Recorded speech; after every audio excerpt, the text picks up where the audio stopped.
That's it. That's his whole plan. That's the trick. If you want to kidnap a baby, you gotta practice with pigs. I mean, roughly they're about the same size. If you can kidnap a piglet, you can kidnap a baby. Dragonclaw, wing and scale. Come now, let's examine a tale of the greatest beast ever considered. Another episode of Big Flying Lizards.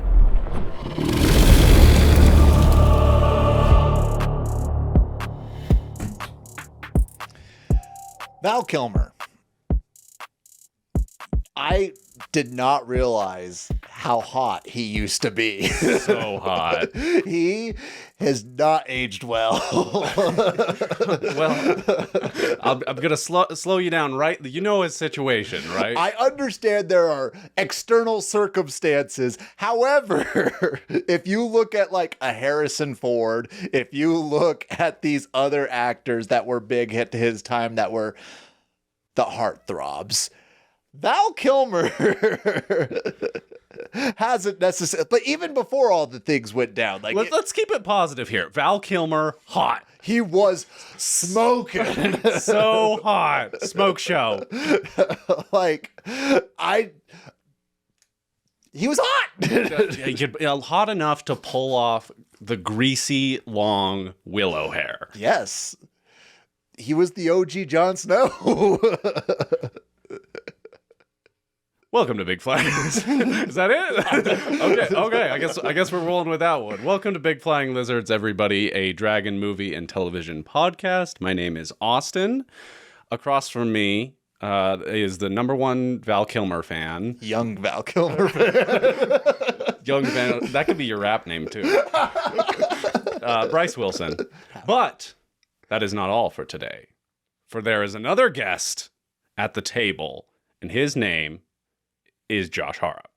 Harrop, right? Harrop? I accept all versions of it. Okay, I really should have cleared this up before we started. You're good, dude. So glad to have Josh on the podcast today to discuss an all-timer. Sorry, I jumped the gun. To discuss Willow, 1988.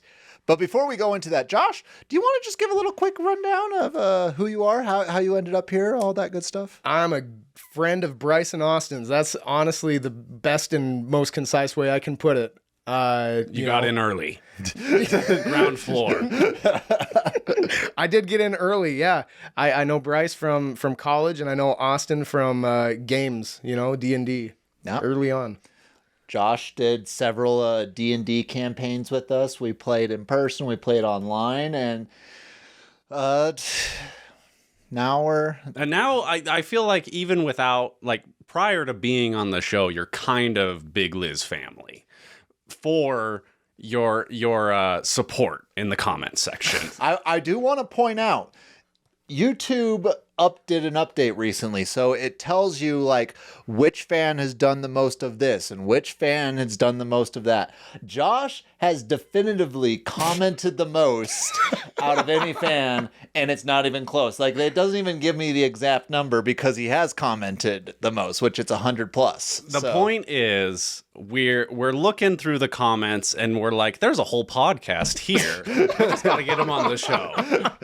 So we reached out. We gave you the master list, and Willow was one of the selections. It definitely was. I grew up watching this movie. You guys watched like The Hobbit. You guys mentioned that growing up. Willow was like my introduction to fantasy. Okay, so ballpark, how many times have you seen this movie?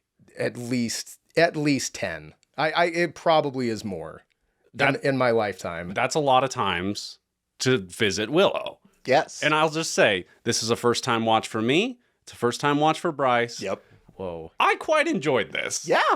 It's a fun world. There's a lot of positives here, a few negatives that we're going to get into, but overall, pretty positive experience from my end. Yeah. It sounds like you're still positive on it, Josh. I definitely entered in with rosy-colored glasses, and how did you emerge? Less rosy, but still rosy nonetheless. Okay.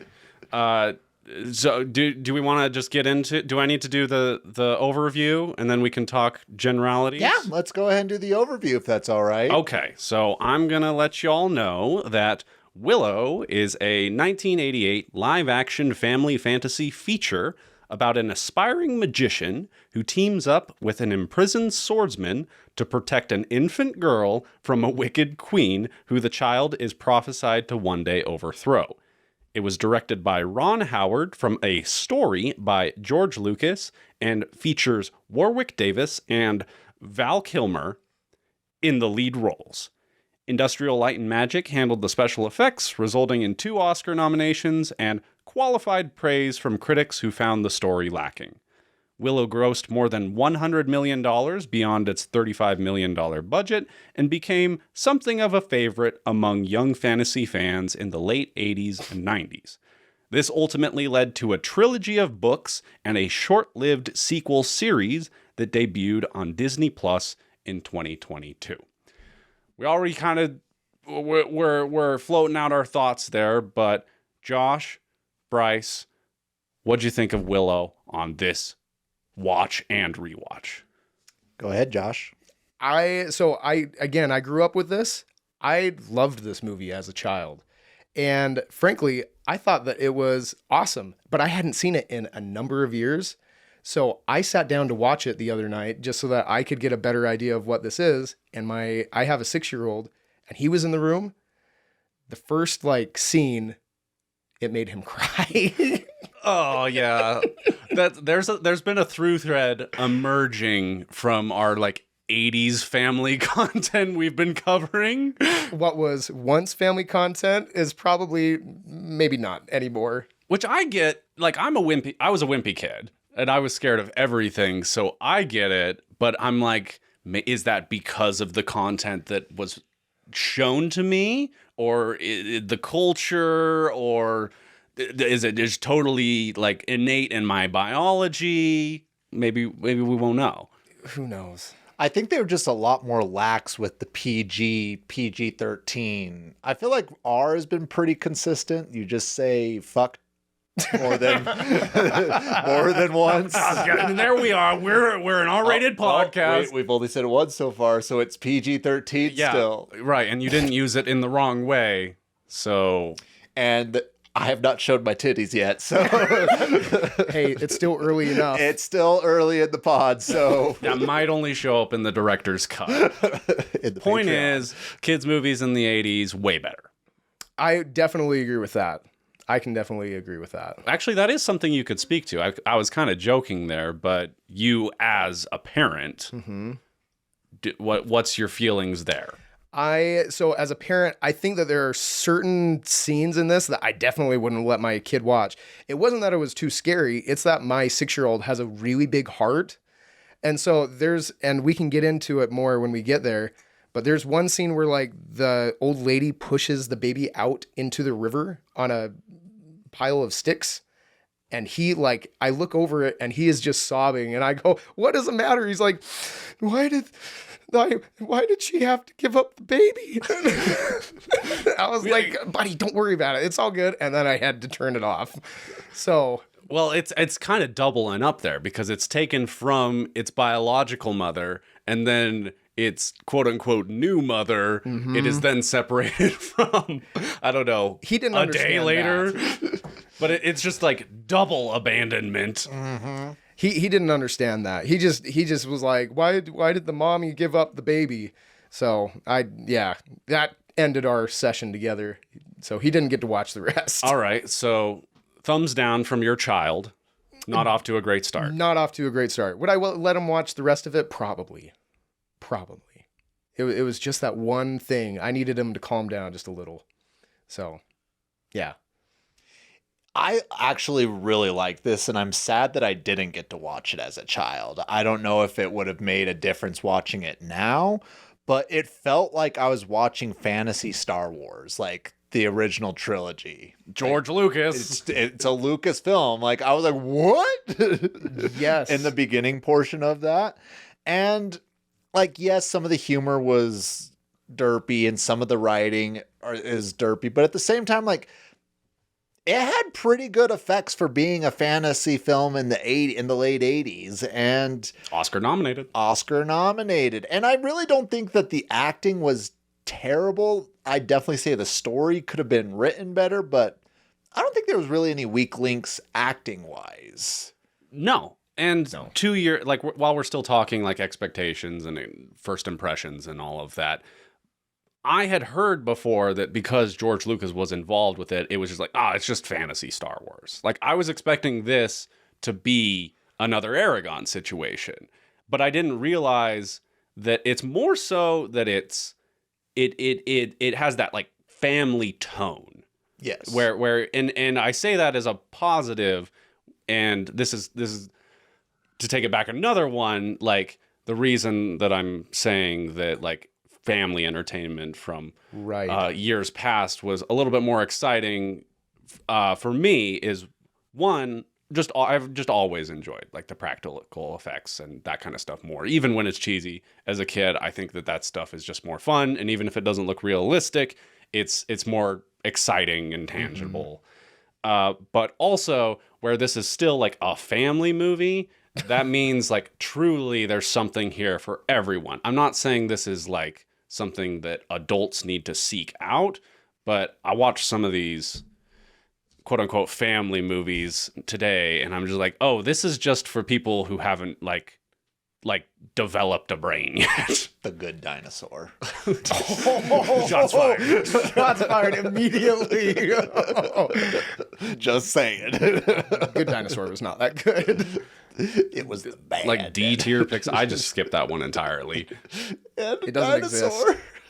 Dinosaurs. But as far as like the story, it's pulling from some places, but it's not like a copy paste situation. Like I'm sure we'll get into it. You can see where other medias or other stories have inspired it, but Lord of the Rings. What? What was that? But I feel like it does a pretty good job at staying its own thing. It definitely changes some things up, but it definitely pulls from Lord of the Rings quite a bit. I was also, Austin, another reason I'm excited. Austin, Josh, another reason I'm excited to talk about this movie is, do you know what? Prince of Egypt. Val Kilmer is in Prince of Egypt. Yes. Wait, he's in Prince of Egypt? Yeah. Who does he play in that? He's Moses, right? I didn't know that. Well, I just know that Ben Affleck was in the other one. The like straight to the coat of many colors. Here, I'll look it up for you. I'm the Prince of Production. I got my laptop here. Yeah, I'm pretty sure he's Moses in that one.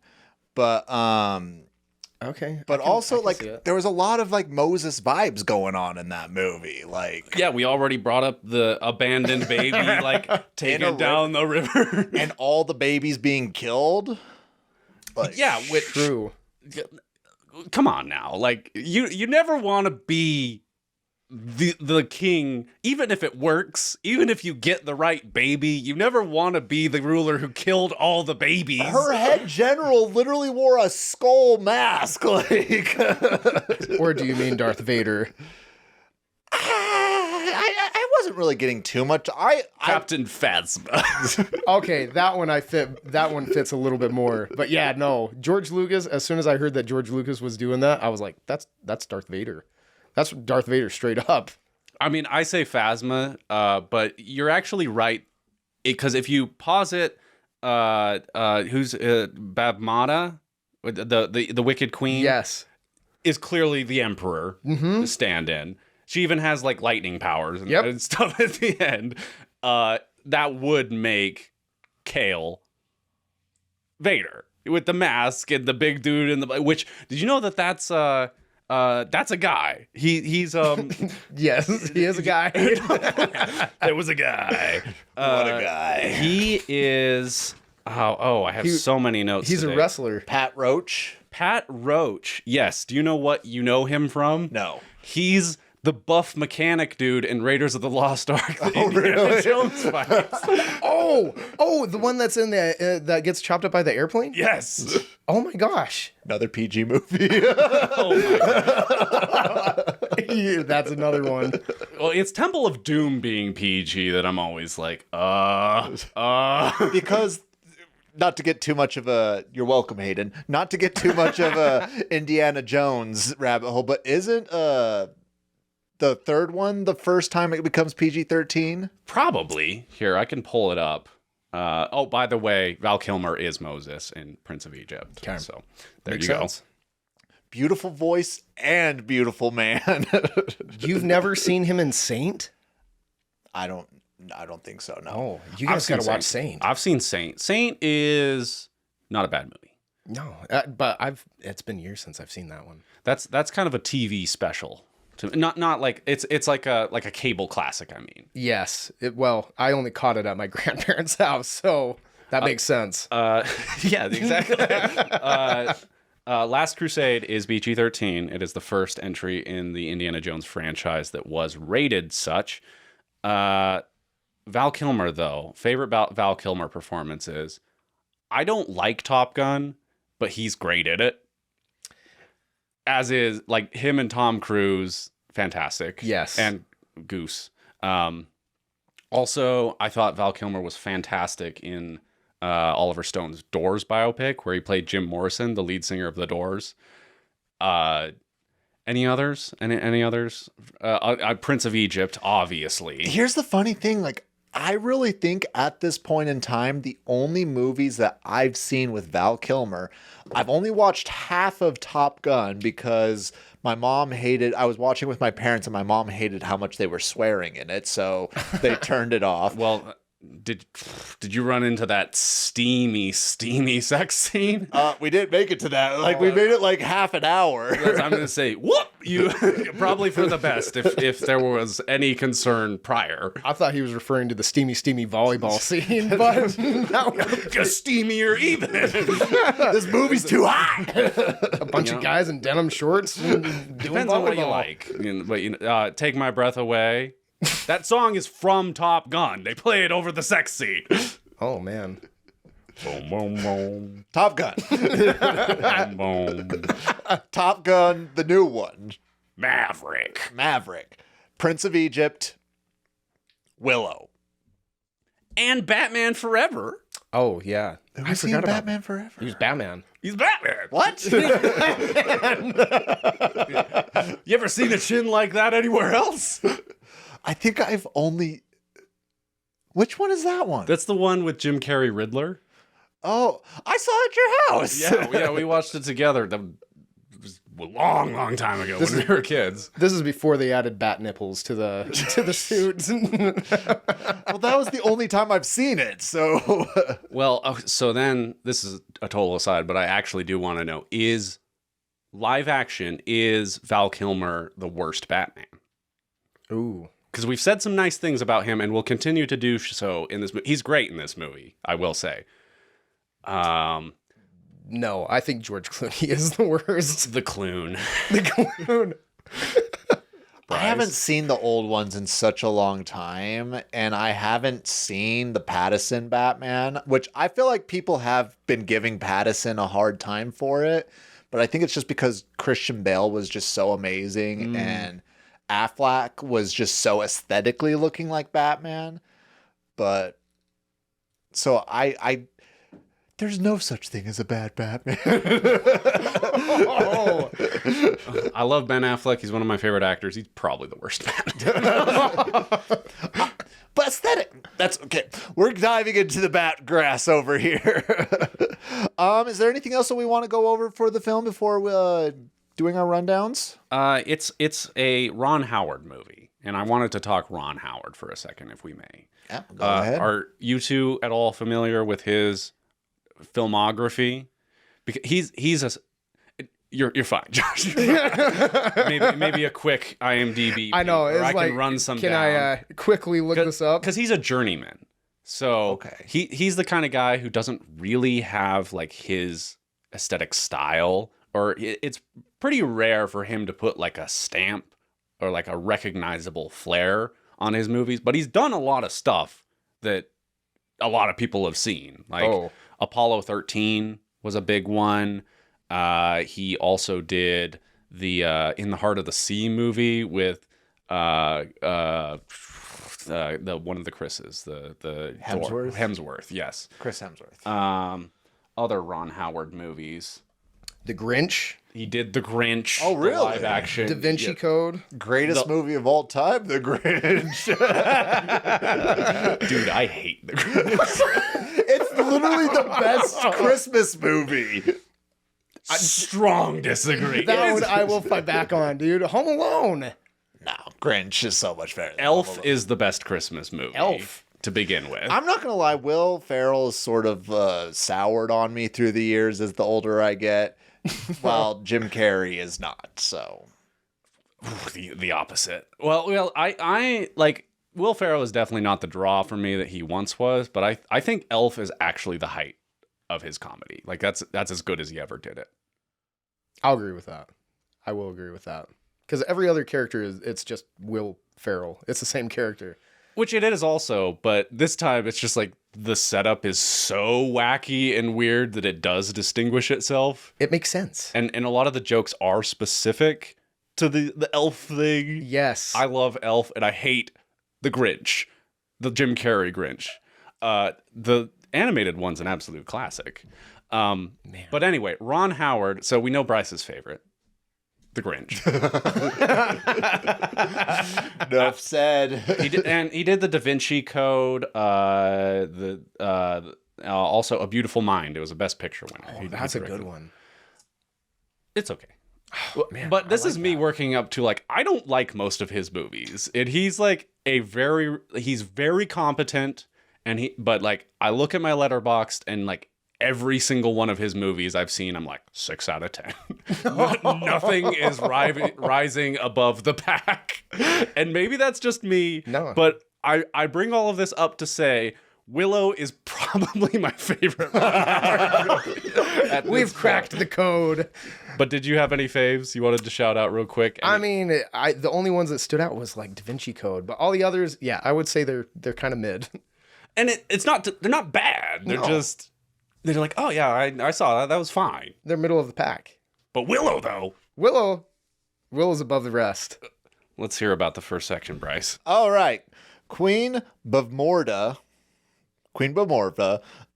malevolent sorcerer, casts a shadow over the land of Nockmar. Her tyrannical rule is marked by fear and oppression. A child destined to challenge Bavmorda's power. Bavmorda's.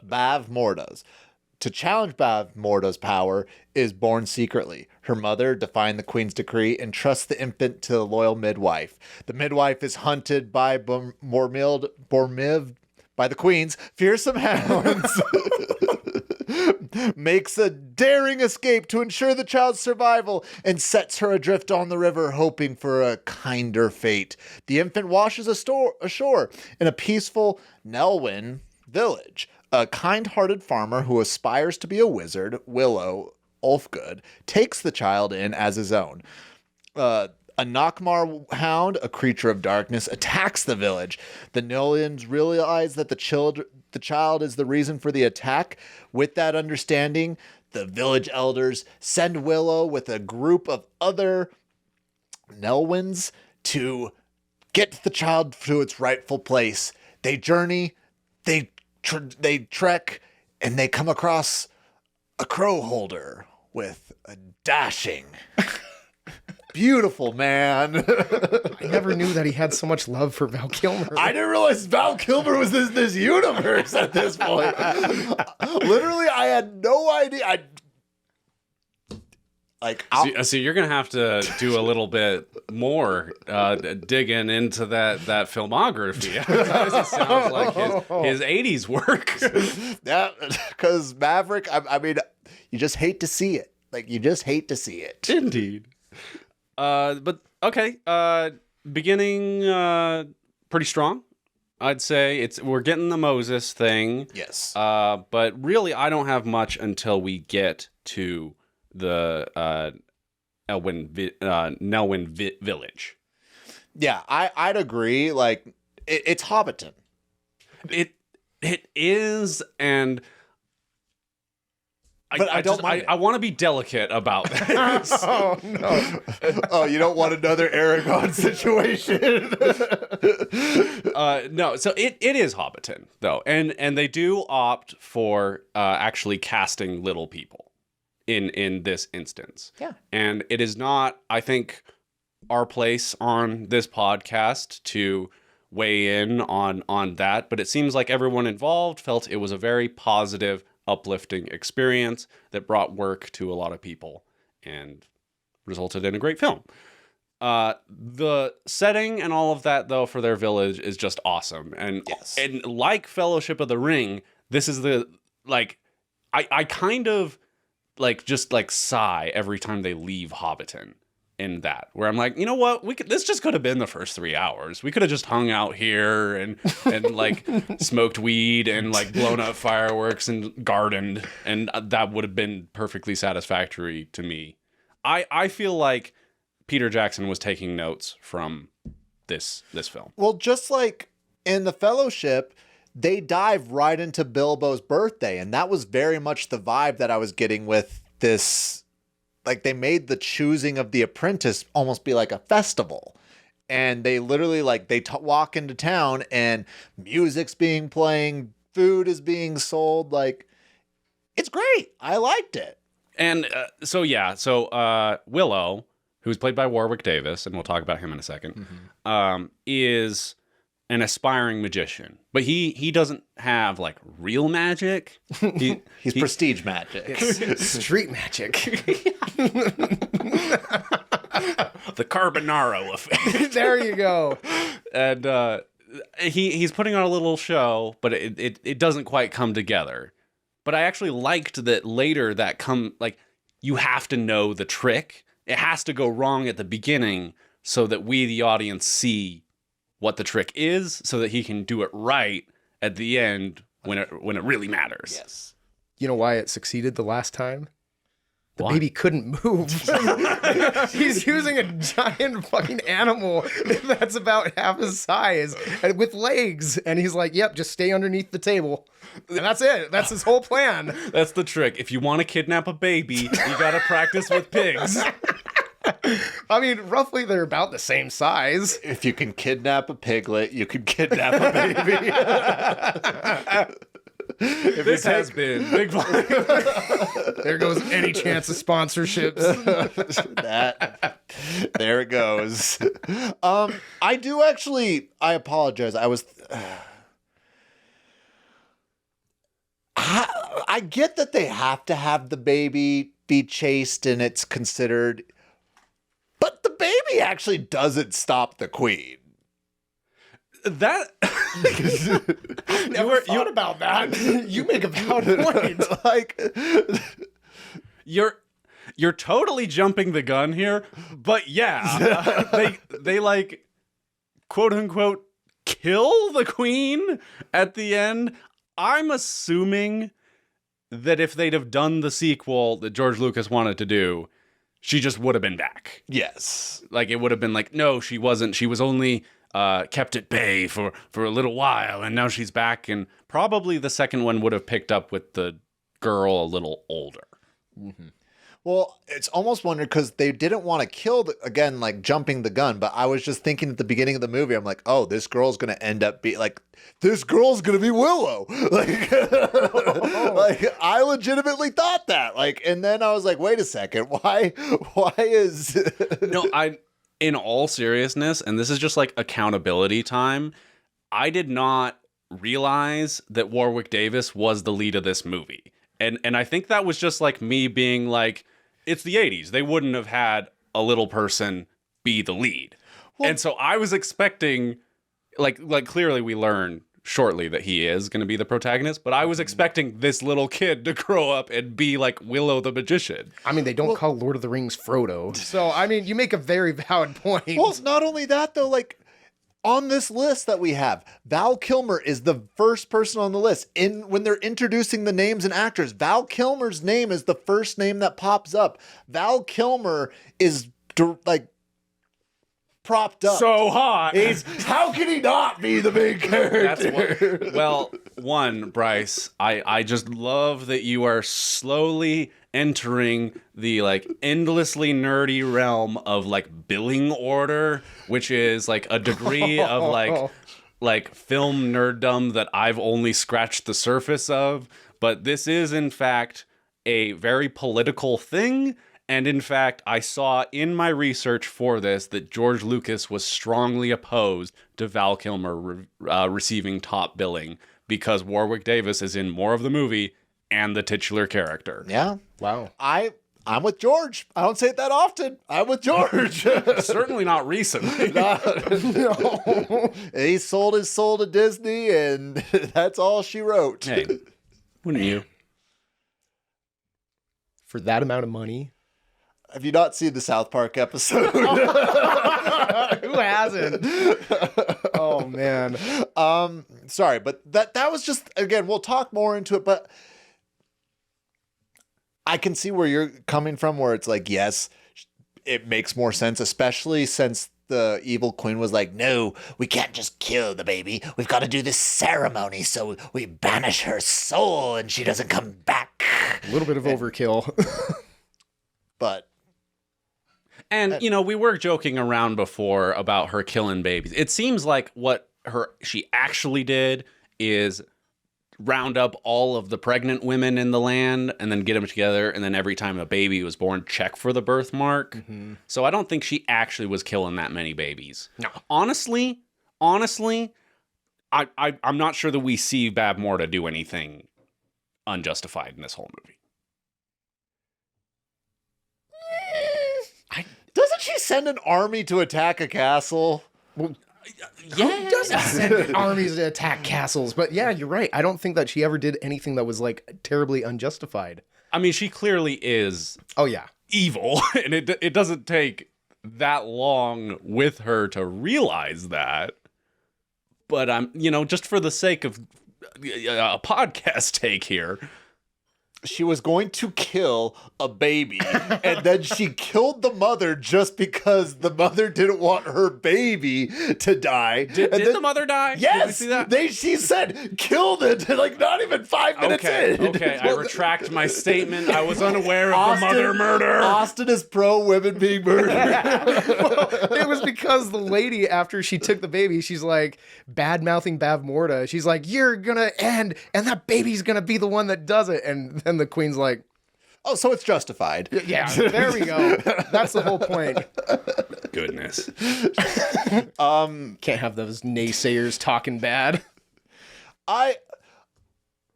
Again, this is sort of the poor writing in my point, but it's also not necessarily I knew when they're like, oh, which finger is the most powerful finger? Like, what was your guess? Did you have a guess when he asked that? My guess was like, it was sort of similar to what it ended up being, where it was like, no, the power's not in your finger, the power is in you. Like that was what I thought was going to end up being, which is sort of what it was. But that's essentially it. But they say that he was supposed to point to his own finger. Yeah. So because this is, just for the sake of recap, the wizard of the Nelwyn town, is the Nelwyn town is like he gets a chance once a year at this festival or whatever to like choose a new apprentice, and so to test the candidates to see who might get to be that, he asked them all to pick one of his fingers,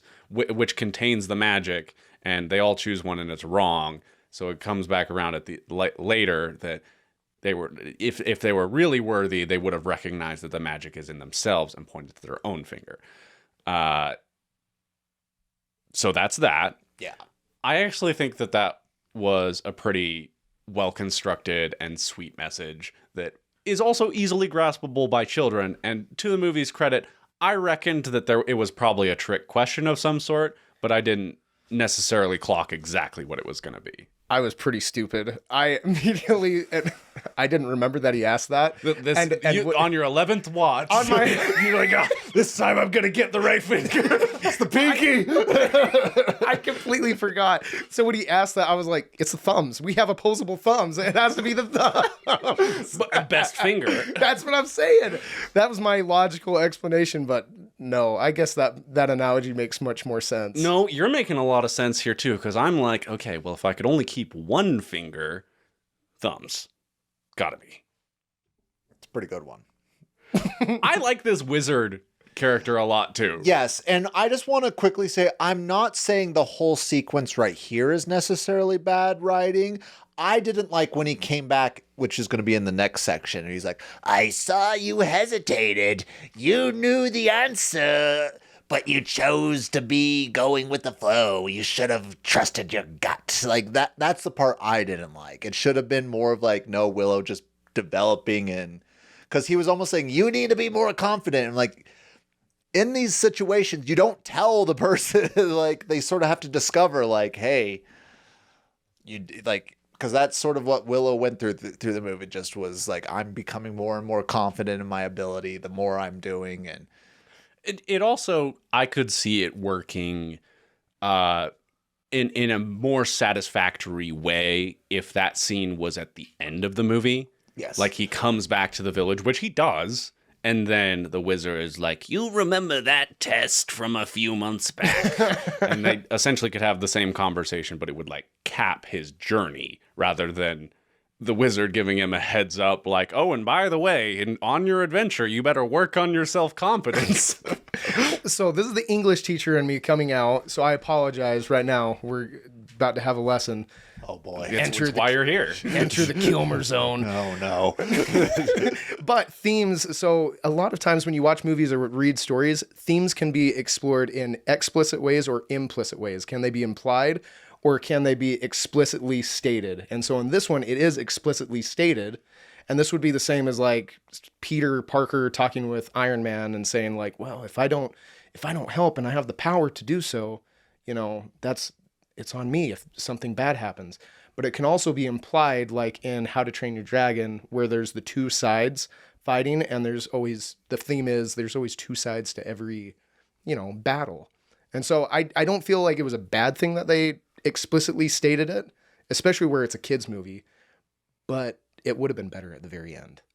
I do to agree get with so that. explicit with it is Yes. what is the thing. Yeah. But I feel like we're kind of getting hung up on this one little moment. We have a lot of movie to get to. We have a lot of movie to get to. Okay, so chapter 2. Wait, no, Oh, hold up. sorry. We got to go back to budget Hobbiton. Yeah, so I like the wizard a lot, and honestly, there are just a lot of really fun characters, which I guess I can talk about once they actually set up on their journey. Burglekutt.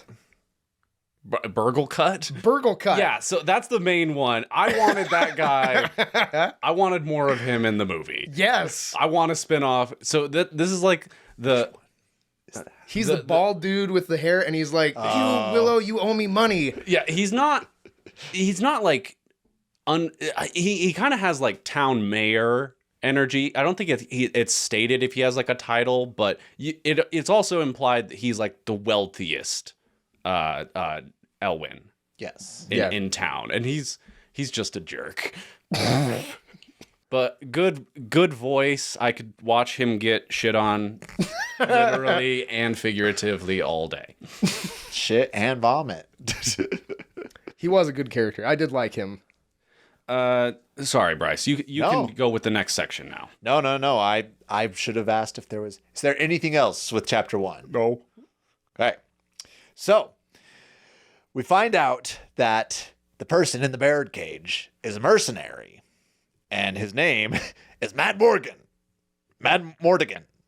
Mad Mardigan. Mad Mardigan. I could not, every time I was hearing something different. It's one word too, which I was surprised to learn. I thought it was 2, but then I watched it with subtitles last night. It's 1. Mad Mardigan. In Yeah, my Mad notes, Mardigan. I literally just called him Val. 4 syllables. Dude. I literally just wrote Val whenever referred to in his note, there's always a little heart next to Kilmer's Well, I think name. at a certain point, because I can see your notes here, you just start referring to him as Big Sexy. Wait until we get to the cross-dressing scene. It's low-key excellent. Mad Morgan offers to help with the baby in exchange of being freed. Burglekutt Burglekutt. is like, do it. All right, I take that deal. That's a damn good deal. I mean, but the High Aldwin did say the first Daikini that you guys see, pass it off to him. Sure. And technically, he was the first. He obeyed the letter of the law, not the spirit of the law. No, there is some common sense to, okay, but this man is in prison. I mean, not just in prison. He must be a hated person because they put him in a crow cage. Yes. Yeah, the long, slow, painful death. Exactly, man. That's even worse. But they make the switch, make the trade. They let him out. We also find out that there are troops going off to battle at this time, and that Mad Mardigan is sort of a renowned fighter. He says he's the greatest fighter, and all these captains are like, "Oh, we know you. Good luck being in prison." And so they make the trade, and while they're making the trade, they notice that a bird is taking off with the baby, and that there's a little tiny brownie on the back of the bird. So Willow goes and discovers the Queen of the Fairies, something like that, and she's instructs him to go and seek out Fin Raziel, the witch, who can help them get all of that taken care of. Two of the brownies accompany Willow, which takes them to an inn where they discover Mad Mardigan is, and the evil queen's daughter with the captain show up there, and a big brawl breaks out, and they escape. There's back and forth. They go to another village am I jumping to? No, yeah. So there's an escape. They go to another village where the baby is taken. And at this village where the baby is taken, they go to the campsite where Mad Mardigan. I hate these names. I hate these Just call him Val. Mr. Kilmer. Mr. Kilmer. I think I saw a little blush in your face when you said it. No, but they break into the tent. He gets hit in the face with a love potion of some sorts, falls in love with the princess. They make their great escape, and they run to a castle. And that is that chapter. That's a big chapter. It is a big chapter. It's a thick chapter. Which I do think that one of the weak points in the writing is that it does kind of meander. And it does have some really weird points. Right here in the middle, we go around in circles for a minute. And Yes. It's fun spending time in the world. They do the work to establish a place that I just want to exist in. Mm-hmm. But here where it's like they give the baby to Mad Mardigan, and then the baby shows up again. But then it's like they meet up with Mad Mardigan again, and he's like, "No, the brownies, they stole the baby from me. I didn't mean to lose it," which I don't believe, but you know.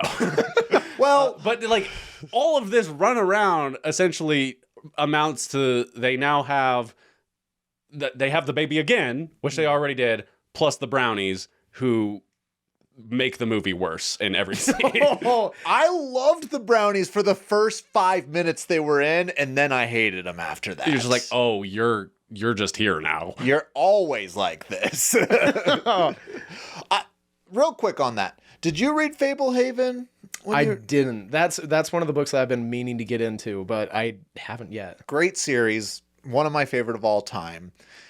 This is the first movie I feel like I've seen brownies in, because they're a big part of Fablehaven. They're in the house, and they are they're sort of their version of gnomes because they will like leave food out and they'll cook food. If they have any like rips in their shirts, they'll leave the shirts out and they'll like sew them up and everything. And Where do I get a brownie, dude? Do you know how much housework I have around that needs to be done?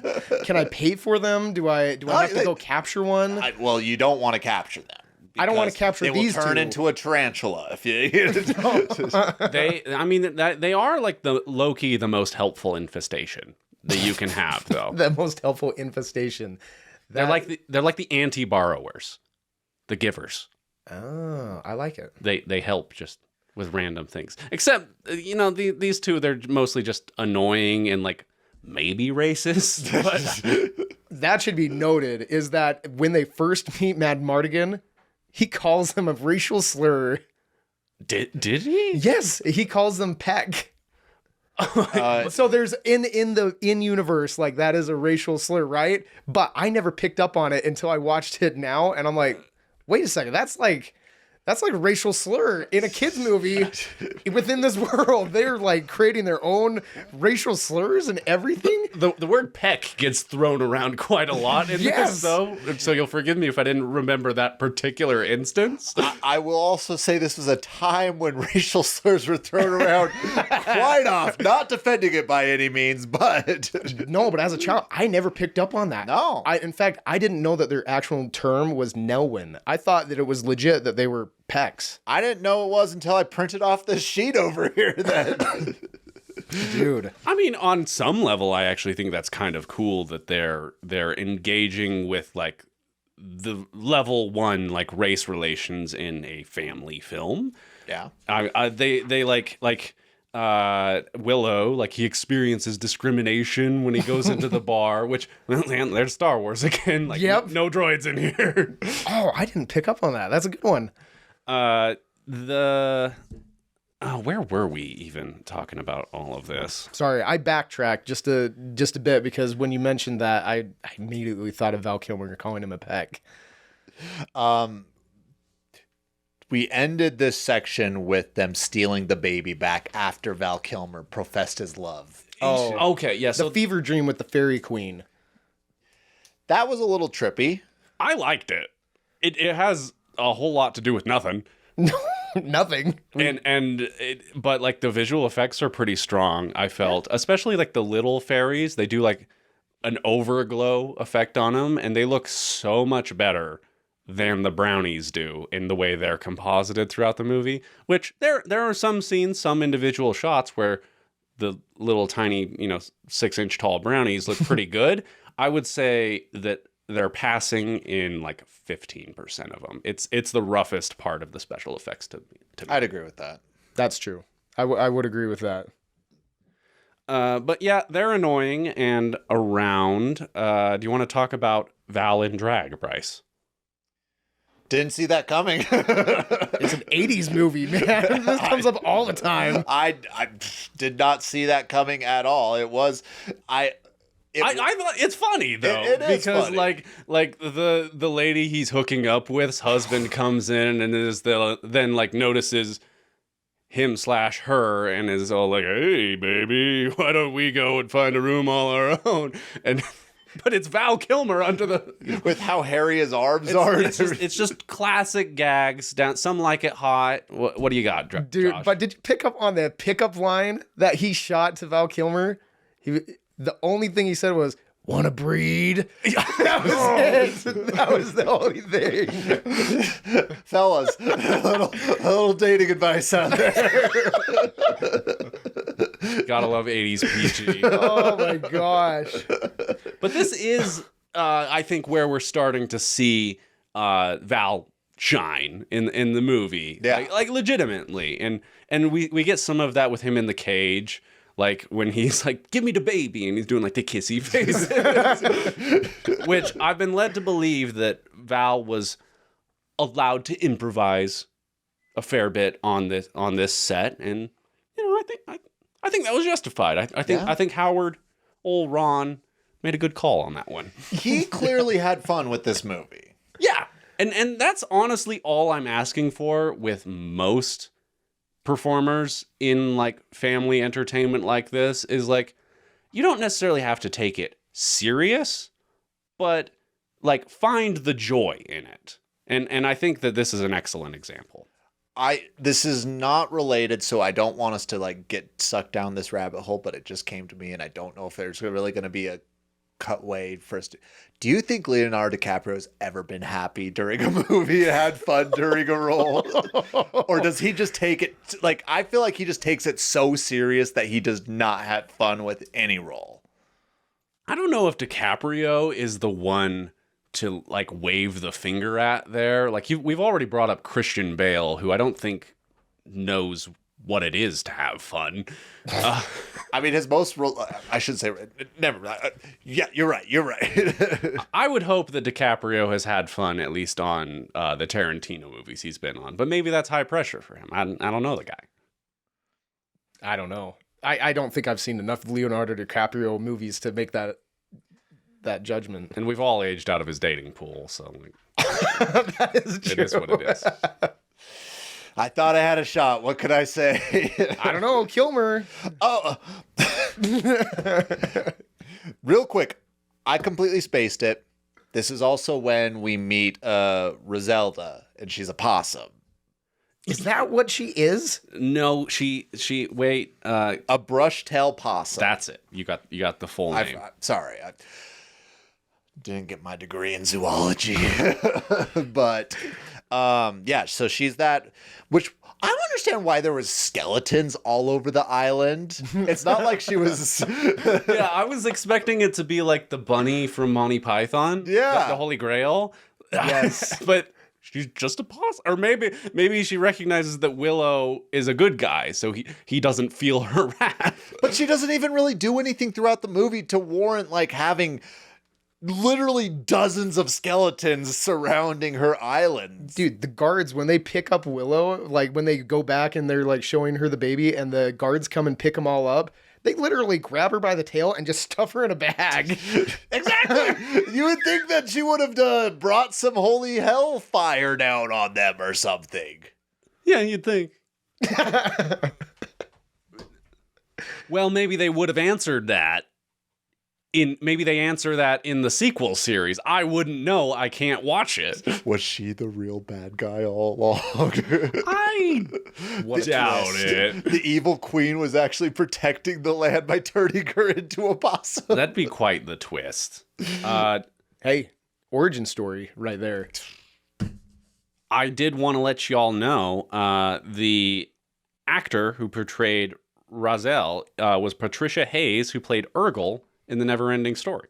So not the first film that she was in that we have covered on the podcast. But she does a good job. Yeah. And her possum voice is very fun. Also, I'm trying, this movie is doing its own thing, but here we have our Yoda. I'm just saying, like, I didn't pick up on that. Deceptively small, like, wizard master that teaches young Willow throughout the film. You're not wrong. Sort That of is quirky. That is. I kind of figured Gandalf. Doesn't really help. Just speaks down to the others and calls them idiots. I'm ready to move on to the next section if you guys are.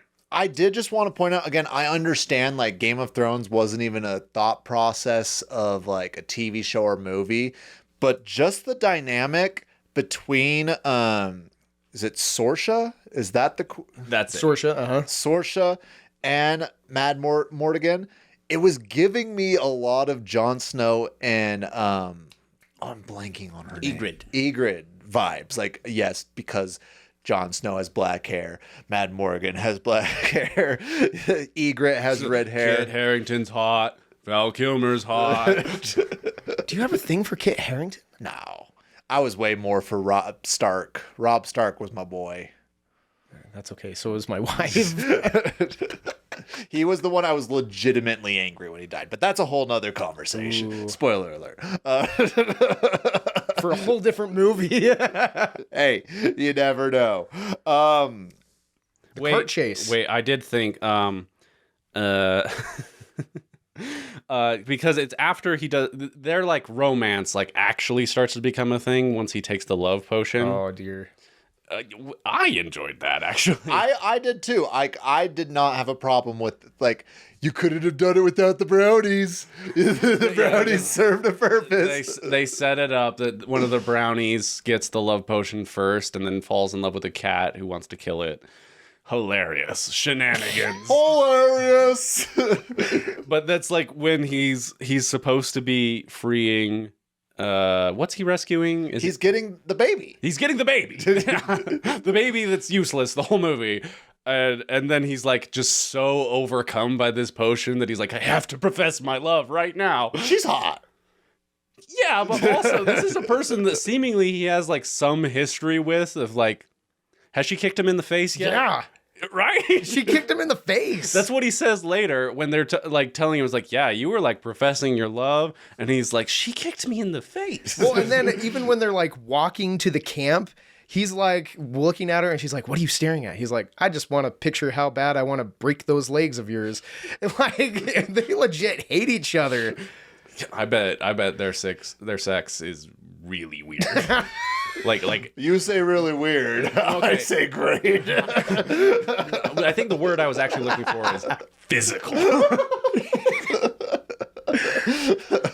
Moving on. Not a sex podcast either. No, but on Sorry. that, I do feel like they did Sorsha kind of dirty in this. Just from my standpoint, like, they hate each other. That's pretty obvious. And then Val Kilmer comes in with his little love potion eyes and he spouts poetry to her while she's sleeping, by the way. Sleeping Beauty kiss. Yeah. Uh-huh. But they don't even like, and then suddenly she can't keep her eyes off of him. It's Val Kilmer in the 80s, dude. I know, it's the 80s. Can It's you the blame Indiana her? Jones, Han Solo. Yeah, but it was just kind of weird. It was a really weird arc to me. I see where you're coming from, especially where it's like, they were the bitterest of enemies until the man decided that he loved her, and then they got married. You can tell that they wanted to have some form of a love story in the movie because literally that's the only even reason she was a character. Otherwise, like, there would have been not, like, they wouldn't have had the evil queen have a daughter otherwise. Probably not. And that is, like, I'll give him some credit there for, like, tying her in one other way, but she is an underserved character, and I think we all agree on that. Yeah, I think that she easily could have been replaced with General Kale, and it would have been basically the same, except for her villain function. Yes. Well, because they sort of went hand in hand. Like, they literally, like, you are partnering up together to go and get the baby. But for what she's given, I think Joanna Whalley does a good job. Yeah. Yes. Did you two know that she and Val met on this movie and got married? Are they still married? No. Oh. They later divorced, but you know, you pick up some of that chemistry here. Sometimes like that's purely manufactured. In this case, it might have had something to do with something that was actually in the air. I think you can feel it in the movie, though. And for what little time they devote to the romance, I thought it worked. Yeah. They did have good chemistry. I will give them that. They did have good chemistry. How soon after did they get divorced? Do you want me to pull it up? Here, you start recapping. Okay. I'll tell you. I'll look it up. All right. So Willow's party arrives to Til Asherin, the castle, and they start to fortify.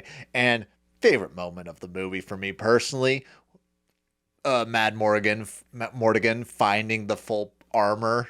I'm getting the armor on and just decking out, and they being the 2-man army over there setting up. They start cutting down trees. They get the battling ram. They're breaking it down. They're defending themselves. And trolls are in the castle. We'll talk it. Oh my gosh. And Willow turns the troll into a Hydra dragon thing? Eborsisk.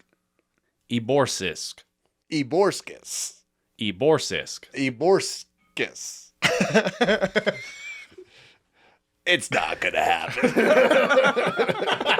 I don't know. Just like, no, I'll give up.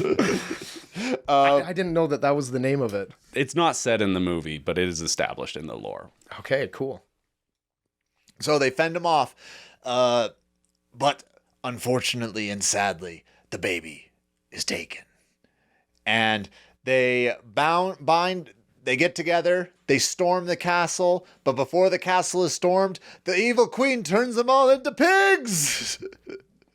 And Willow has been trying throughout this entire movie to turn Raziel back into a human, and he finally does. She turns everybody back into humans and also makes it so they can't turn into any more animals. They do a whole trickaroo where they're pretending that they all left. The queen opens her gates up, but they all come out. A battle ensues. People die. This ritual that's supposedly going to trap the soul of the Elora forever starts to ensue. They finish it up. There's a wizard battle between Willow and Raziel against the evil queen.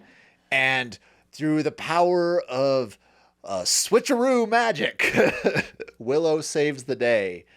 And Willow is given the evil queen is defeated. Peace is brought to the land. Willow is gifted a book of magic, and he returns to his homeland a hero. Now that's pretty impressive because I see that you had the movie broken down into 4 chapters and then you just made it work as 3. Yes, I realize I put double sections in chapter 3, so I was like, all right, I'm making this. Well done, and a round of applause to our regent of recap, Mr. Bryce Wilson. Thank you very much. Excellent work as always. I could not do it without the Prince of Production himself and the commander of commenters. The commander of comments. The chief of comments? The captain of comments. The captain of comments. Sultan of... Well, no, Bryce is the Sultan of socials. That's right. You're the Sultan of socials. And the regent of recap. Yes. And I am I have 2 titles so far. We're going to cap it out at 3, but the third hasn't emerged for either of us yet. Well, who's the Punisher? The one with the rubber bands? No, so that's I am the Lord of the Lash and the Prince of Production. That one was my favorite. Lord of the Lash. When there's a way. There's a way.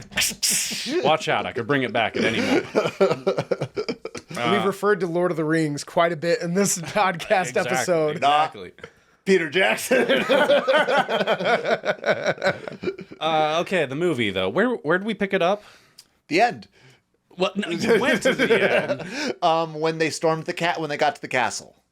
Okay, so basically, Val Kilmer gets the golden armor, the best part, levels up. If I was doing fit picks, that's mine. I'd just say it. It was the captain for me, like Captain Eric.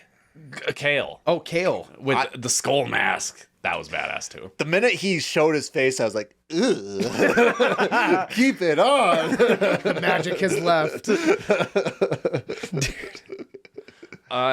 We're gonna do a grade for the Eborsisk, but I will just say here that maybe my favorite part of the movie is this creature. It's very exciting. It's very gross looking. The effects are fantastic. I was so confused on how did Willow created it? So to begin though, yeah, because I actually wanted to see if either of you had theories on that, because the magic in the universe of Willow seems mostly based around turning things into other things, like transfiguration.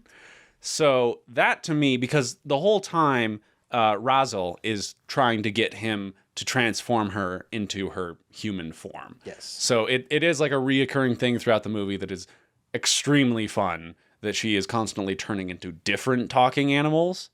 And I forgot to mention before, but because he turns her from the possum into a rook, like a crow. Yeah. And then the bird emerges from the carcass of the possum. And I was like, that's pretty metal. I thought that was pretty good visual effects. Yeah. And in fact, some say that the reason this movie got the Oscar is because of that like morphing effect that they do at the end, which now we look at and we're like, that's freaking stupid. At the time, that was like the most cutting edge thing that had been put to film.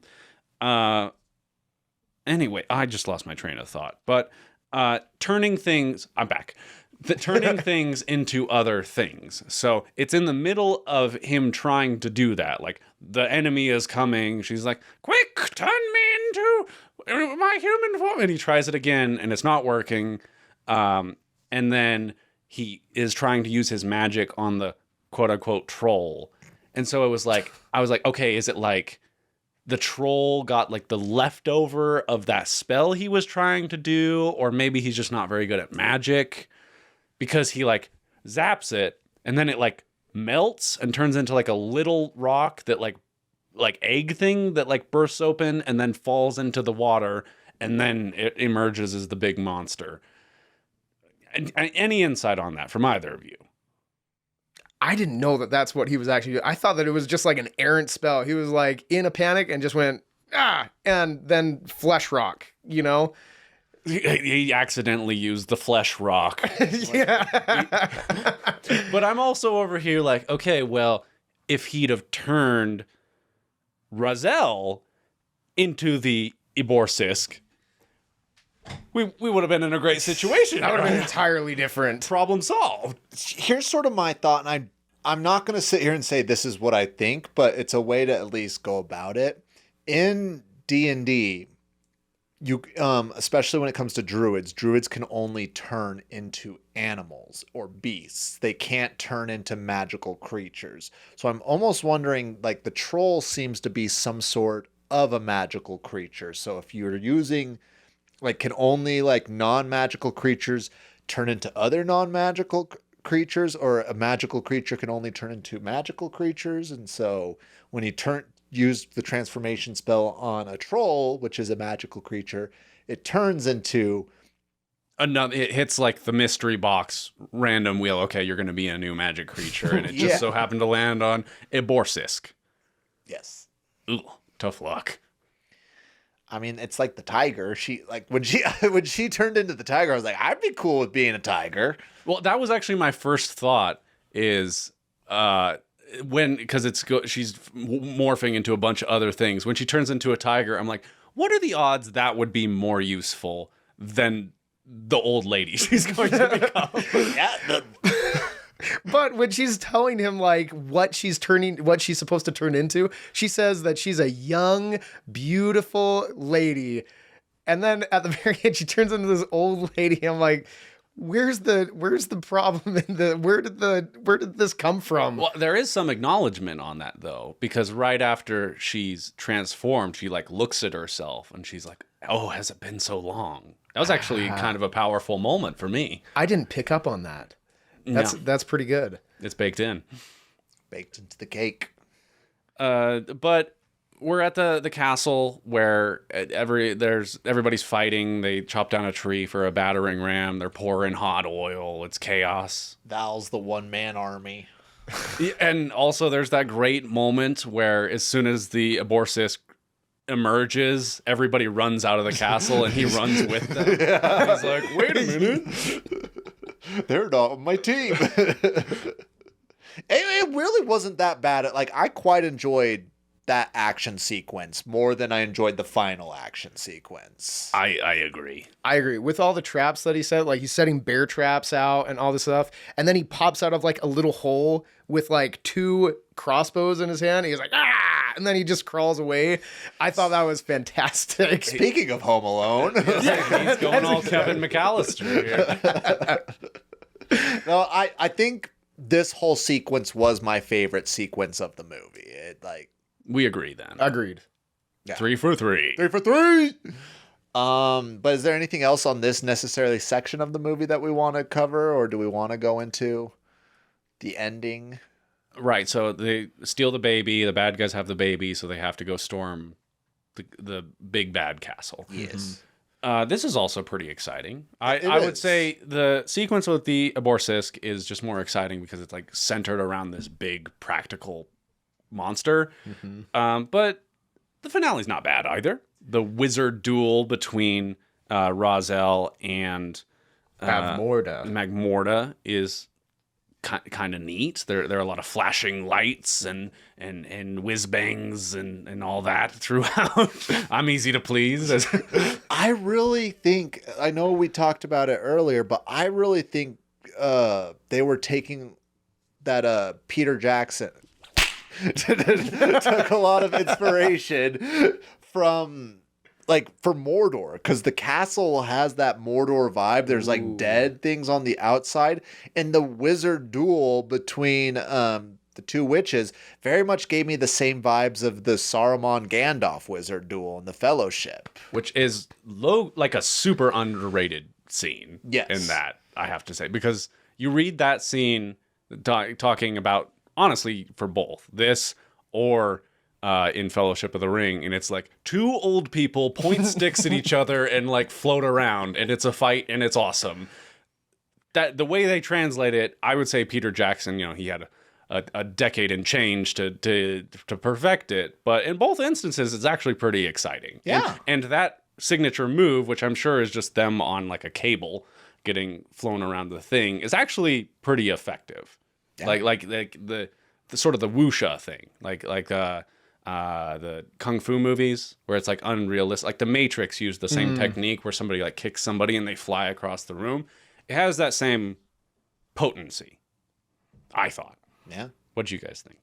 I thought that it was great. I didn't like it as much as the castle where all that is, but it was a great scene. I thought the visual effects were great in there. I did find it kind of funny because, this is George Lucas's creation. Bavmorda does use the Force at one point to pull the wand towards her. At one point I was like, George is there. Can't help himself. Can't do that. Didn't use the magic word. Well, that's another Industrial Light and Sound feature. But the how are we already running into another movie about turning people into pigs? I know. You want to talk nightmare fuel? You said your kid was startled at the beginning. I think This is the section you would have had to skip. It definitely is. Well, I've seen in a lot of media spaces that orcs are compared to pigmen.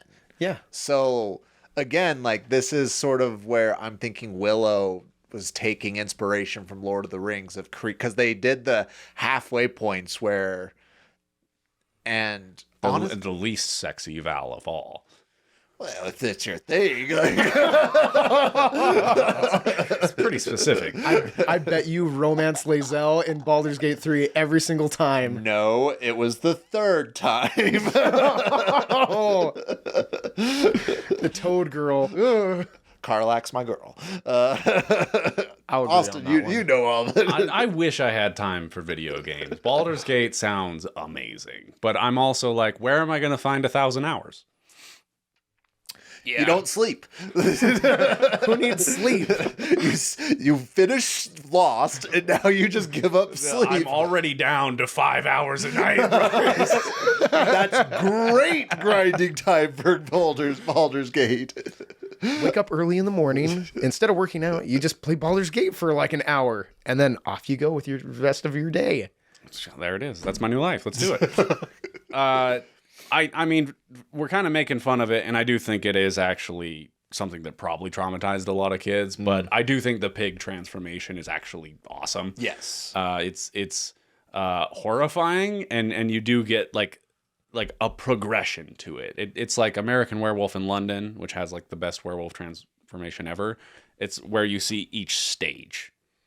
I do have to wonder, this just because we're kind of at that stage, who the heck was watching the field and not watching them dig all these holes to put horses and men beneath them? Yeah. Who was on guard duty? Who failed at their basic job of watching? Well, I think that they saw Bavmorda, turned them all into pigs, and they're like, all done. We got them. We're done. All right, let's go get drinks. Maybe that's how it was. Overconfidence. Because I think the tents were all still set up, and I think they specifically made it so they didn't do anything outside of the tents. And also, like, I don't think it's necessarily that they had to be digging. Like, she's a powerful mage. She could probably just cast a 5th level, like, move earth spell and just mold earth spell. Shoulda, coulda, woulda. But again, I just have to. I know I said at the beginning, the baby. The baby. Yeah, and also, like, the baby is in Bavmorna's possession for hours. At her stronghold, no less. And I get it, like, the movie has to happen, and maybe the ritual takes a long time, but it is over there, like, girl, speed it up. You, like, this is your chance.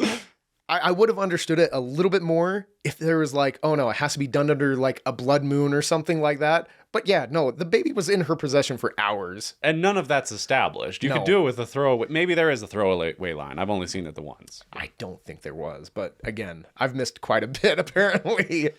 I also, just concerning the baby, I feel like half the time they're trying to portray the baby as like intellectually an adult at this point. And then the other half of the movie, it's like intellectually a baby. Because like the fairy was like, oh, she's told me her name's Elora and that she trusts you, Willow. And like she'll stay quiet when she needs to stay quiet. But then like other points, she's like just doing baby stuff. Like, oh, so like she's like the Dune baby. But she's not, though. Like, she is half the time, but half the time she's not. I mean, they do a lot of cutaways to, like, just the baby, like, making facial expression. If you guys like babies, this is quite the movie for you, because, man, there's, like, 1,000 of those just, It's a cute baby, though. It is a cute baby. I think it's 5 babies. It probably is, but they got 5 cute babies. Because when the baby was first presented, no hair. Well, yeah, because it's a newborn, and then it has to, like, the movie takes place over, like, a month. But how long But was the first nurse... scene, yeah, how long did the... how long did the maid travel with this baby? I don't know. Because maybe we're meant to look at the hair to know. The hair, okay, here's the thing. Bald baby, at the very beginning. Literally when she's having her Moses experience, full set of hair. Heck, my 2-year-old doesn't have that kind of hair. All right. Well, it is like a magic baby, and that's established if we want to close this glaring plot chasm. Half the time she's a magic baby. It's like Rapunzel. All the hair holds all the power. Apparently. You know who had some cute kids in this movie, though? Well, if you say the Brownies, so help me. No, Willow's kids. yeah. Oh, yeah. Those are like the cutest movie kids I've seen in a long time. They are pretty cool. Where they're like, "Don't go, Dad," or what are they even saying? No, but the child does actually, like, the son does like tease Willow. I get the feeling that Willow is the like the town fool that everyone makes fun of, but he's also picked on by his kid because the kid's like, "Oh, so you're leaving on your journey, right? Well, I hope you don't run into any face-eating trolls." And Willow's like, you know how much I hate trolls, dude. Like, the kid's totally just picking on him at that point. Well, they did specify that Willow is the shortest of whatever race they are. The Nelwyns. The Nelwyns. He's the shortest Nelwyn. At the beginning of the podcast, Austin, you said that you had thoughts on Warwick Davis. Is this right, the main character. The main character. Okay, so first of all, the character in the movie has 2 kids. Do you know how old Warwick Davis is in this movie? He has to be super young. Yeah, he was 18 at the time of this movie's release. I was going to say 25, Wow. but like... So like 17 while filming, which also, like, he has had quite the career, I will say. But that, I was just doing like some quick math there because he met George Lucas on Return of the Jedi because he played Wicket, the main Ewok. Yeah. You mean the main character of Star Wars? Right, because it goes A New Hope and then Empire Strikes Back and then Wicket. the Battle of Endor. Yes. That's the Star Wars original trilogy. That's how it goes. Anyway, but he was all like some minor work in Labyrinth, and then he's the lead of this $35 million movie, and honestly, he's great. Yeah. Especially if we're putting up against this standard, which weirdly we've had opportunity to talk about a fair bit on this podcast. Of you have like your Luke Skywalkers or your Frodo Baggins, these young men that are trying to like hold down a franchise. I think Warwick Davis as Willow is like top of the heap. Yeah. Like, he's charismatic, but you like really feel for his plight. Like, he's kind of down on his luck. He wants to be a real magician. He has talent. He's capable, but he just can't seem to get over that hump. He's a good dad. He's fun to be around. He has good dynamics with other characters. I honestly really enjoy his kind of push and pull with Mad Mardigan. What did you guys think of Warwick in this? I genuinely loved his character. I mean, I've been singing Val Kilmer's praises this entire time, but everybody loves the Han Solo character. Luke Skywalker still needs to get some love, though.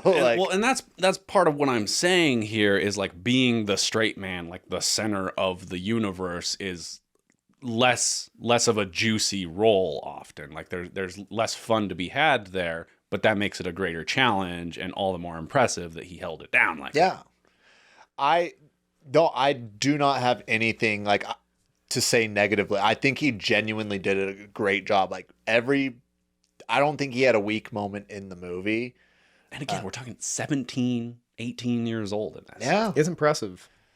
The last time we talked about a 17 and 18-year-old as a lead in a movie. We had some nice things to say about Aragon. But, and I forgot to mention, because I had him in like, he hasn't had like the most consistent work, but a notable career, and probably like at this point best known for playing Flitwick and in the Harry Potter movies, and then later, what's his name, the other goblin? He plays a goblin? Yeah. Well, what is Flitwick? Is that ever? I think that he's just short. Grip Hook. Grip Hook, yes. Oh, that's right. He does play Grip Hook. And he's low-key phenomenal. One of the best performances in that 8th movie. Yes. I will agree. You could make an argument that Warwick Davis, like obviously besides Peter Dinklage, is the most famous actor that has dwarfism. Or, like, in my opinion. What about it? He's great. Yeah, for good reason. Because I think he earned it, is the point. Yeah. And he's been doing it a while. Like you said, like 17 years old, and he's putting on this level of a performance. Like, you can't take it away from him. I mean, to tie it all up, like, what other 17-year-old can pass as a father? I think I didn't know that he was 17. I really thought that he was like 25 years old. Yeah. Like, but he pulled it off. He did a really good job. And standing next to Val Kilmer, like being able to pull that off, I think is phenomenal. And I'll even say that, like, I definitely agree with George. Like, I feel like they should have done a better job of putting Warwick Davis as the center. I mean, yeah, just give him the credit he was due. Because, anything. like, again, I get Val Kilmer was a rising I mean, he's a star. Like, he was a rising star. He's hot. Like, you can't take that away from him in that. But at the same time, like, it wasn't called Mad Mardigan. Mad Mardigan. No, that was going to be Willow Origins. I do think he did carry the show, though. Like, the movie, Mad Mardigan is by far the best character in there. He is. But like that, I feel like that's the same, like what Austin was saying. He was given the range to be able to have that level of fun, being that sort of a lunatic character who's also a badass sword fighter. And while Willow is the self-doubting, the potential, and let's be honest, we all like our fighters more than we like our wizards. Like, that's I don't know. We could have a little debate here. I don't know if Austin has ever played anything but magic users in D&D. Yeah. Well, no, because I played a character that was a or was he a druid? Anyway, these days I'm warlock or bard or bust. So that's where I feel He's a wise man. about that issue. Paladin or barbarian or bust. Josh? I haven't discovered my favorite. I do like Warlock quite a bit just because it has a lot of character like potential. But Paladin is really powerful. Even in Baldur's Gate 3, it's Paladin, Warlock. and they nerfed paladins in Baldur's Gate 3, but He's still a virgin. Don't worry. Who? Me? Virgin of Baldur's Gate 3. a Baldur's Baldur's Gate. virgin. Austin is not a virgin. I didn't know we were going there today. Oh man. But speaking of virgins, got do we right want to behind do it our there. dragon grade? Oh, man. I mean, final thoughts on the movie and then get into it, I Yeah. think. Yeah. The trolls look stupid. Yeah. They look like Yes. cheap, like Spirit Halloween Bigfoot costumes. It's Yeah, it looked literally just like a gorilla suit. and I understand that there's a wide interpretation of troll. Like trolls throughout folklore can be small bad guys or big bad guys. They have different weaknesses. Sometimes they talk, sometimes they don't. This is not the direction that I prefer to take with the term troll. No. Like, when I think of troll, I think of like a little bit more like almost like what we see in the Hobbit live action. Yeah, I think of them big Yeah. to begin with. Bulbous is like Chonky. These are great vocabulary words.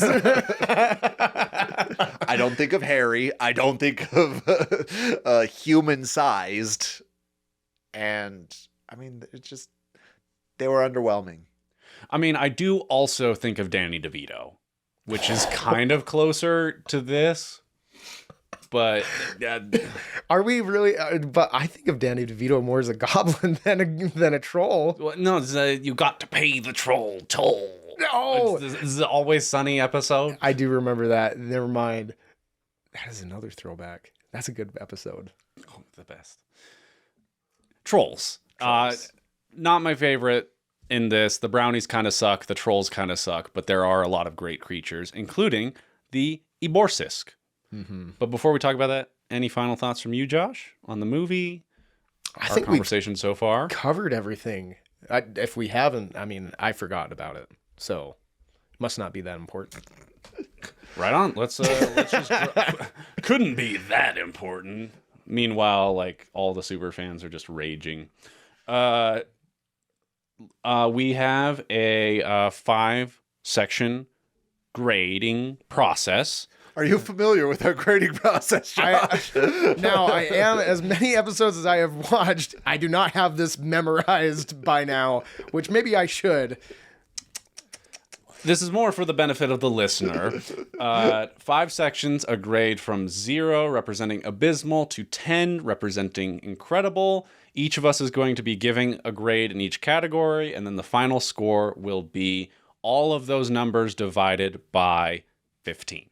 So it'll be just an average score of each category. Okay. So to begin, we are going to be talking about the design of the Eborsisk. And so I think it would be to me first. To you. Okay. We got to get better at keeping track of this. But I'm going to give my grade first, and then we'll go to you, Josh, and then to Bryce. How's that sound? That sounds great to Sounds me. good. Okay, so I'm just going to get this out of the way. I really, really liked this dragon, bordering on loved it. So the design is right up my alley, and it is checking a lot of personal interests to me.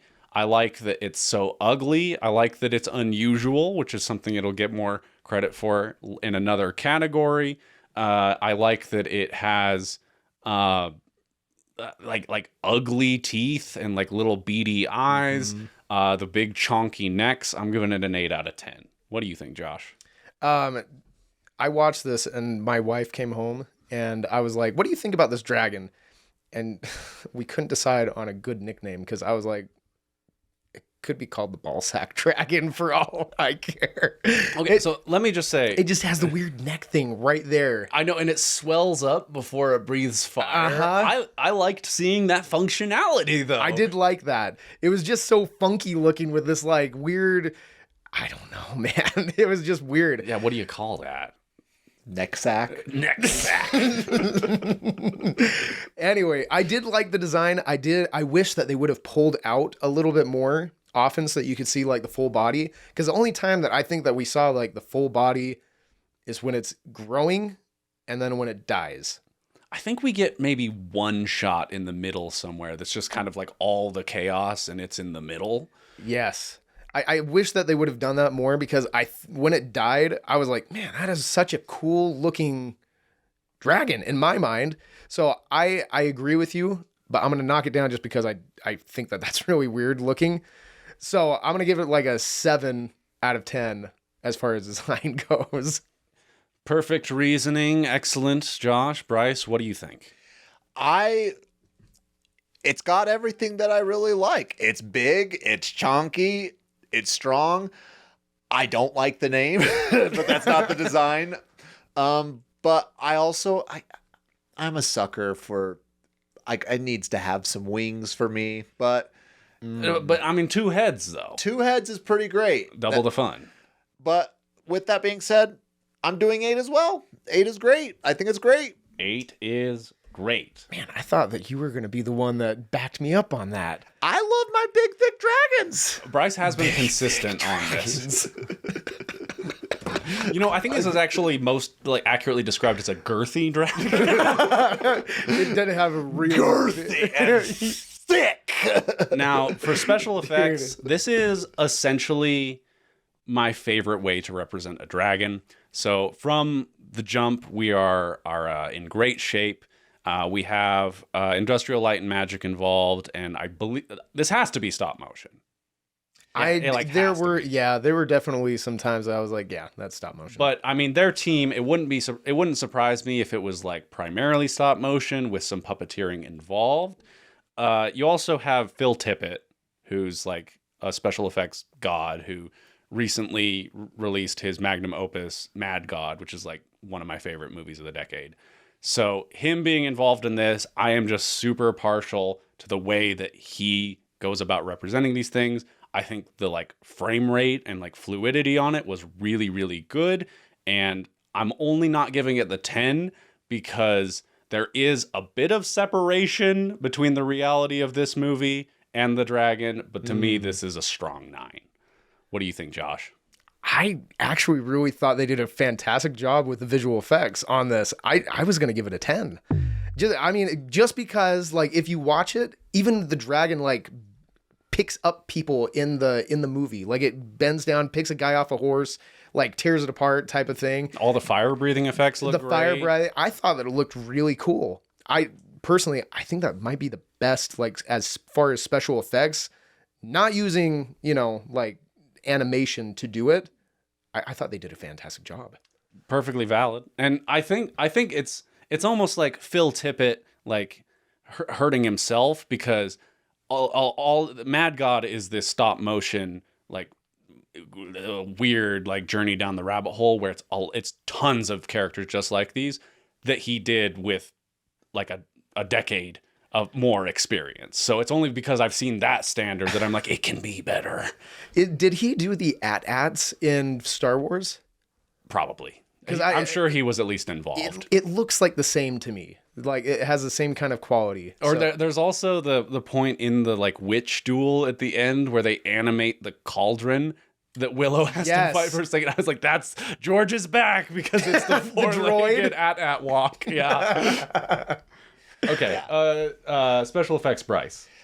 I did really enjoy it. I think it was really great. The only negative here we go. The only negative thing I would say is it was just so chaotic and that you had to do it because it was super expensive. But I really, to this point, don't even know how it died. Like, obviously the head exploded, but I don't know how. No, so Mad Mardigan, he gets on its head and he shish kebabs it. He stabs it through the head, but that's not enough to kill it. All that's doing is like it can't open its mouth at that point, so it tried to breathe fire, and that made its head explode. See, I didn't pick anything of that up. And it was just, so I gave it the 8 as well, like 2 8s. Okay. It's hard to be mad about an 8, so we'll just move on to the character. There's not a lot here. It's kind of a being of pure rage. I don't really feel like it was the place of this movie to try and make this into a big character, but at the end of the day, I'm giving it a 4.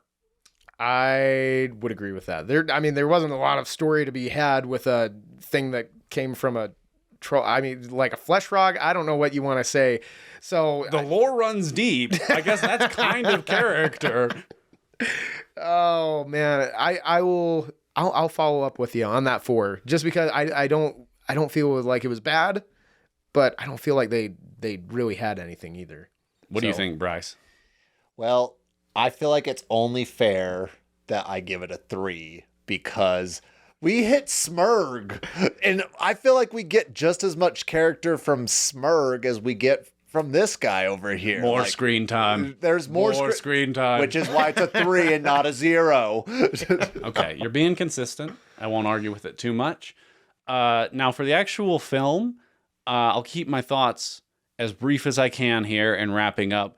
I like this movie quite a bit. I don't think it's a masterpiece, and it's also, like, it's good for families, but that's also to say it's not, like, specifically good for adults or children. But at the same time, I think it does a really good job of sort of breaking things down to a level that a child can understand without necessarily talking down to them. And so, in the abstract, I appreciate that. The special effects are really good. The story is fine. At the end of the day, I almost wanted to give it the 7 out of 10, but I think it's more of a 6 with a lot of like 8 out of 10, 9 out of 10 scenes. I can't take anything away from that. I feel like that's valid. I totally agree. And I think that just because I'm biased on this, I have to give it a 7. Just because the story does meander throughout the middle. It is pretty weird how they backtrack. Like, they have the baby, now they don't. Now they have it again, now they don't. Like, it just goes back and forth. So, yeah. We also kind of glossed over, there's this whole, like, chase sequence on like, a carriage. Which is pretty great. It was a great chase scene, in my and opinion. it's like good stunts and stuff, too. That was an example where I'm like, on paper, this is exciting, but the actual experience of watching it, like, the scenery is very repetitive. Mm-hmm. And, like, that was kind of a lower point for me in the movie. But good things to say about what's your score, Bryce? I'm just starting up our discussion all of it.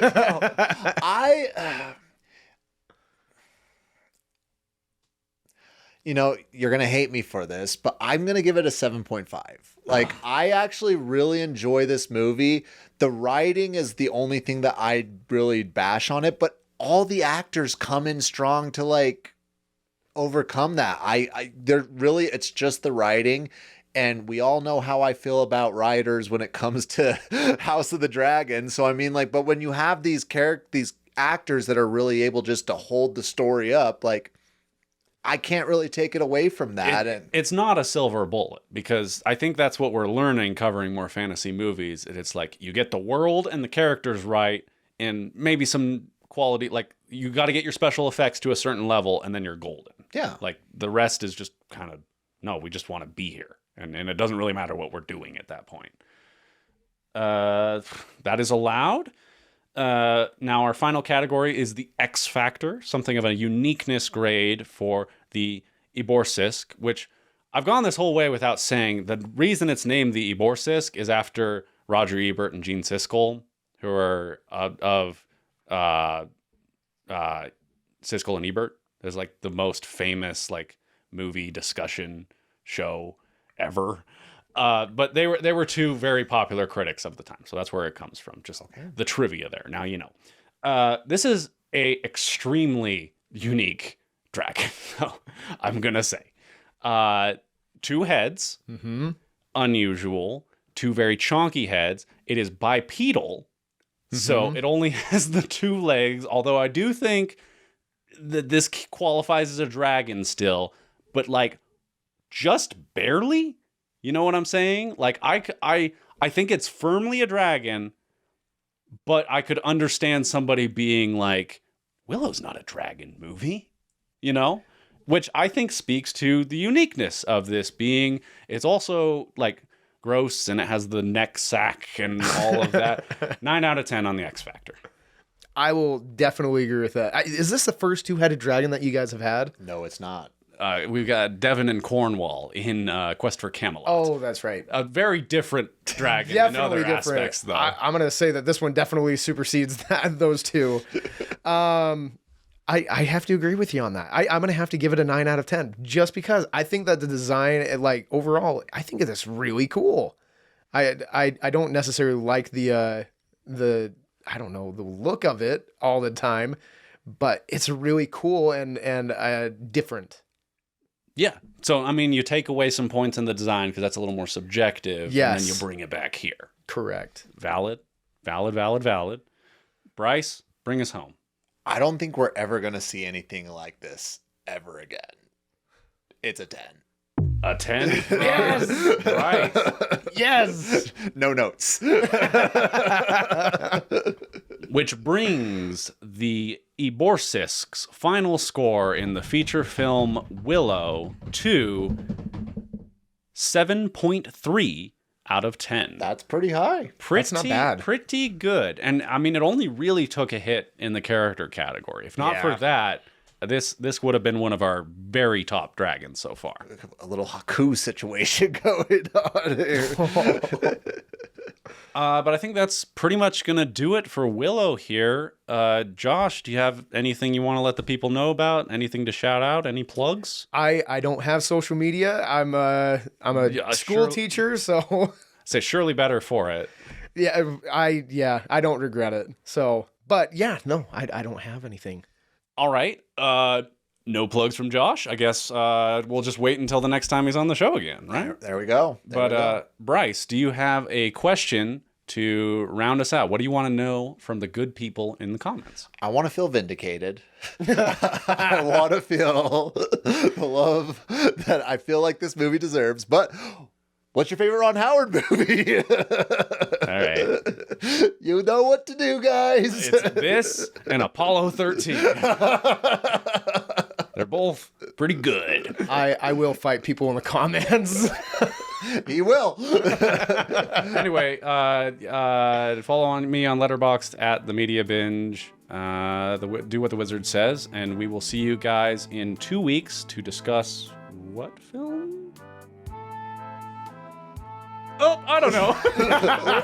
we're so out of sorts, like recording way far ahead and all that. Yeah. I'll drop it in. There'll be a graphic on YouTube. But we'll see you in 2 weeks for that.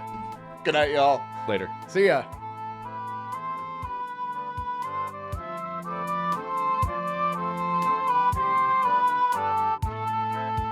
That's all for this week's Dragon Lore. Takes cold and hot, spread shore to shore. Enjoyed yourself? Please join the squad. Follow on social media at BigLizPod. And one quick reminder before you go, to rate, review, and share the show. Thank you for listening. It means a lot. See you next week. Same time, same spot.